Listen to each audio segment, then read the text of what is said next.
తెలంగాణ రాజకీయాలలో latest topic ఏంటంటే తెలంగాణ రాష్ట్రం వచ్చిన 10 సంవత్సరాల కాలంలో మొత్తం అప్పుల పాలు చేసేసి తెలంగాణ నుంచి ఎవడన్నా వచ్చిందంటే అపాయింట్మెంట్ ఇవ్వకుండా అధికారులు పారిపోయే పరిస్థితి తెచ్చేసి తెలంగాణ నుంచి ఎవరైనా వచ్చిందంటే చెప్పులు కూడా దొంగతనం చేసిపోతారు ఏమనే పరిస్థితి తీసుకొచ్చి ఆ స్థాయిలో రాష్ట్రాన్ని పెట్టి మాకు ఇచ్చారు రాష్ట్రాన్ని అని ముఖ్యమంత్రి రేవంత్ రెడ్డి మాట్లాడారు. అది ఆయన స్థాయి. ఇక ఆయన మాట్లాడిన మాటలు భాష కావచ్చు, ఆయన భావం కావచ్చు, ఏది కూడా ప్రజలు ఎవరు అంగీకరించారు. అంగీకరించకపోగా ఆయన గత చరిత్రను దృష్టిలో పెట్టుకొని అదే స్థాయిలో రిటార్ట్ చేస్తున్నారు ప్రజలు. ఏమని, అవును నిజమే, చెప్పుల దొంగ వచ్చిండు అన్నప్పుడు ఎవరైనా చెప్పులు జాగ్రత్త పెట్టుకుంటారు కదా అనే మాట. అది ఎందుకు అనడం ఎందుకు, అనిపించుకోవడం ఎందుకు, తెలివితక్కువతనం కాకపోతే. ఎందుకంటే ఇప్పటివరకు వాళ్ళకి ఒక్కటి కూడా ఒక మాటకు పొంతన లేదు. ఇప్పటివరకు మాట మీద నిలబడలే వాళ్ళు ఎవరు కూడా. అనాలోచితమైన మాటలు, అనుభవం లేని చేష్టలు, పని విధానం, దాంట్లో వాళ్ళు కొంత గందరగోళపడుతారు. వీటన్నిటికీ మించి ఎజెండా. అసలు ఎప్పుడు కూడా మనిషిని నడిపించేది, ఒక పరిపాలకుని నడిపించేది ఎజెండా. ప్రజల ఎజెండాతో నడిస్తేనేమో ఇన్ని కన్ఫ్యూజన్స్ రావు. కేసీఆర్ ఫిక్స్ చేసిపోయిన ఎజెండా, ప్రజల ఎజెండా ఏదైతే ఉందో దాన్నే ఇతివృత్తంగా తీసుకొని, దాన్నే కేంద్రంగా తీసుకొని, అభివృద్ధినే కేంద్ర బిందువుగా తీసుకొని ముందుకు పోతే ఈ ఇష్యూస్ రాకపోవు.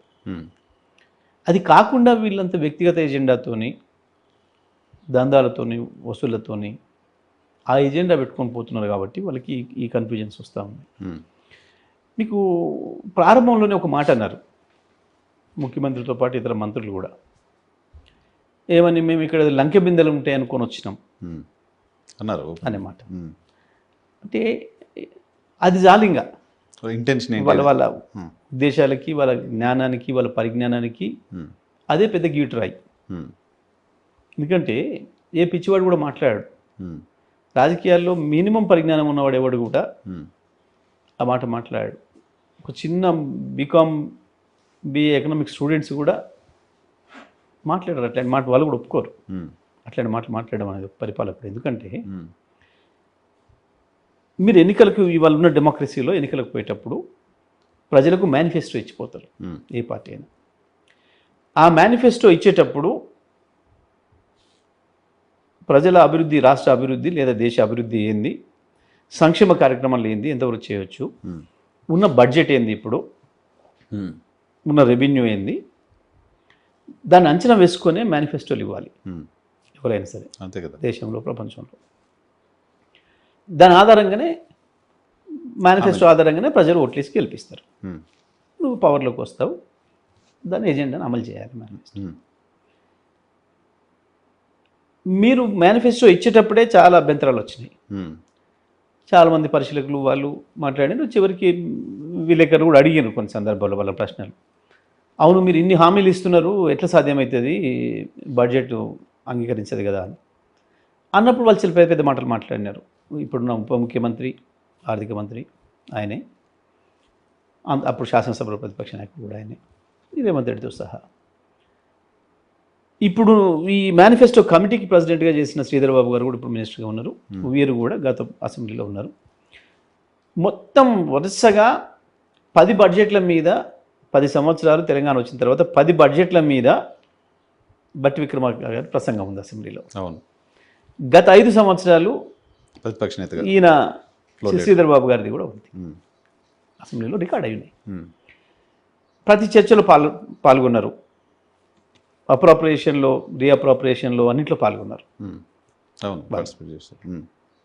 చెప్పిర్రు స్పష్టంగా. ఇంత క్లియర్గా ఉన్న తర్వాత మీరు ఎన్ని ఉన్నప్పుడే మాట ఇచ్చి విలేకరులు అడిగితే, మాది 100 సంవత్సరాల పైగా చరిత్ర ఉన్న పార్టీ, మాకు చాలా అనుభవం ఉంది, ఎట్లా తీసుకురావాలి డబ్బులు, ఎట్లా ఖర్చు పెట్టాలనే విషయంలో కేసీఆర్ కంటే మాకు ఎక్కువ అనుభవం ఉంది అని కూడా చెప్పినారు.